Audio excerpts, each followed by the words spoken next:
Hi, my name is Sonia Vences. I'm a student of this English teaching program, and we are going to reflect, or we're going to try to define what reflecting teaching is, the benefits, and some other aspects. This is my classmate. Hi, my name is Mauricio, and I am also a student in this program, and I'm here to discuss what I have found upon the reflective teaching practice. Well, how can you define reflective teaching? Yeah, so reflective teaching for me, it's an invigorating process. Definitely, it's something that comes almost second nature um, for those teachers that are willing to change one or many aspects or as many aspects of their teaching as they would like. It's almost like being updated on a constant basis, based on your previous experience, of course. And I can say that it's a way to leave my old practices behind and begin to look at teaching in a new way every single time that I come into the classroom. Okay, yeah, reflective teaching is this process that we have seen on the video and on the text we have read about teaching, thinking, action, and implementation. This circle, this process, it's just not a new way, but it's a different way in which you can improve your professional development. So you have told me, Mao, that it's Mhm. about growing up as a professional and as a teacher is to have theoretical support so you can explain what have happened in your classroom and what can you do to make it better. But well, it, we have a question. What do you think you are required to do to become a reflective practitioner? Well, I think first of all um, you have to let go of of who you were as a teacher before. I think that one of the requirements was to abandon, in a way, the teacher that you were yesterday or even today, just a few hours ago that I was in the classroom. And the second thing that I really liked from one of the readings was social responsibility, and almost like a political one too. I think it said. I think you have to have like a state of mind, as one of the readings mentioned, and be able to procure that not only for that particular moment, but for the rest of your life. That's what I would say that is like the main requirement to be I willing. I have been thinking that the main requirement would be to be extremely brave to face that you may be mistaken. And you have to be really brave so you can manage how to change your old beliefs and all your old values so may you can make things different, not for you but also for your students. And being a reflective teacher also means that you realize that you are teaching for others, not for you. You have to understand the context of your students because they are the reason for you to work. But Yeah. well, nowadays Now that you are cursing this VA program, what are the challenges you face in implementing reflective practice at this moment? Well, at this very moment, I would say that leaving my, like I was saying earlier, leaving my old self behind and being more open minded, listening to my peers, to their experience, to grab on from that experience, to reflect collectively, is very challenging, especially because we have this distance barrier, right?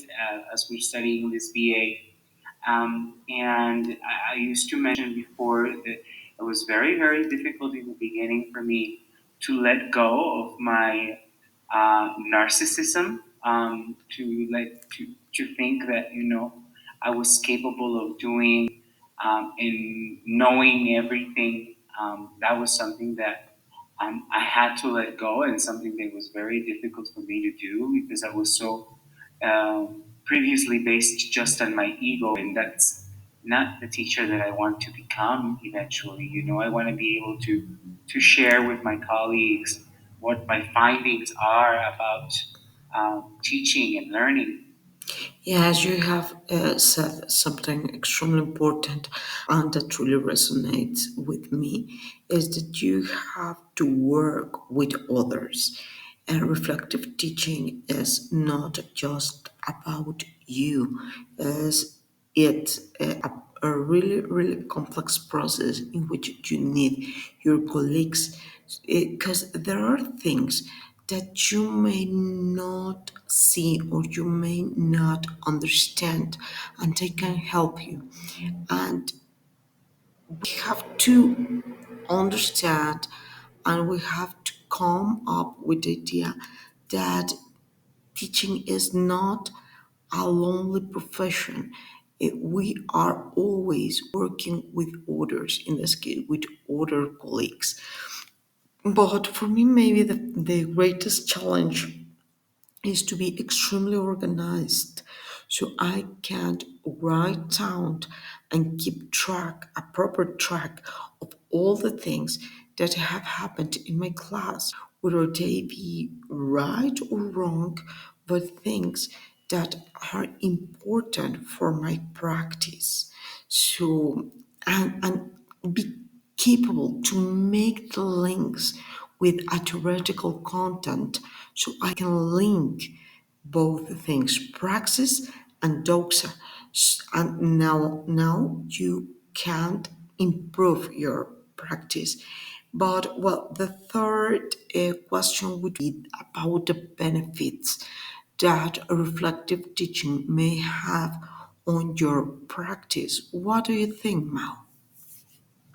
Well, I think that the biggest benefit for me right now has been to let go of who I used to be as a teacher, and also the cycle that they mentioned in the video, the six principles that they mentioned in one of the readings. The biggest benefit that I have, uh, that really is very palpable to me is the disposition. In a way, it is also being able to transfer that information that I get from my teachers, from my colleagues, and apply it to my actual teaching today. Like that's like the short distance.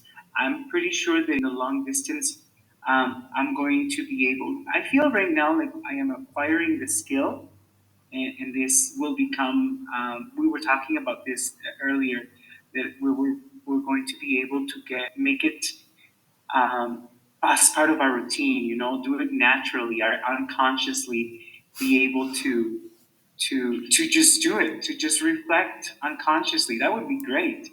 Something so unnatural. Yeah, as you have said, we were talking about this before.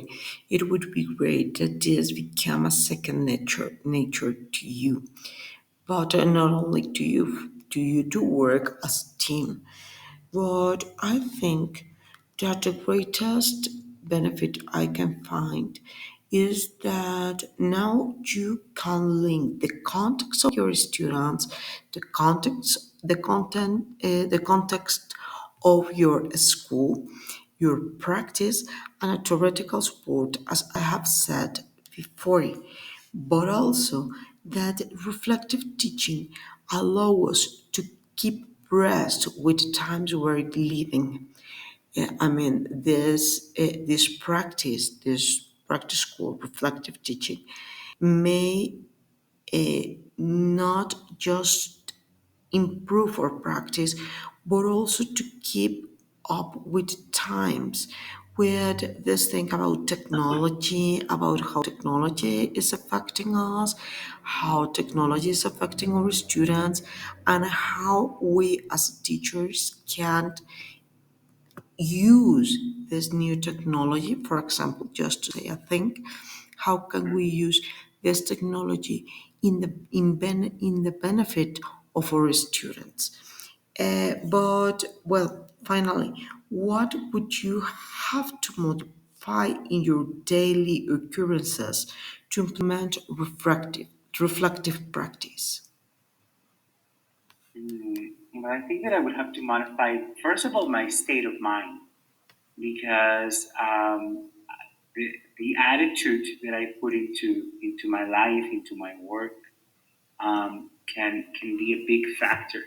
So if I notice that maybe my class is not going as well as I thought, I think that I need to be able to think quick on my feet and modify upon the reaction that I get from the audience, in this case, my students, be able to act accordingly and make the learning as significant as I can.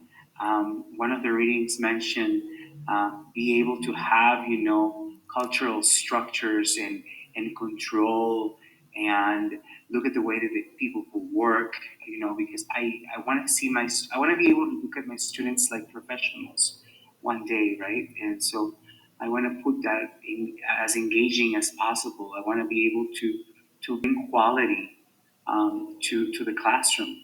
So that's the biggest modification that I would have to say, building a mindset, a correct mindset.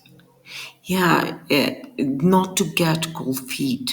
As I have told you before, you have to be brave to change your mindset, but also you have to. The greatest modification I would do to this, to my teaching practice, would be to accept the the opinions of others and the possible answers they may give me, and how can I evaluate them and understand if they can function in my everyday or not, but to be capable of analyzing them and Mhm. understand that other people can help me, not only me.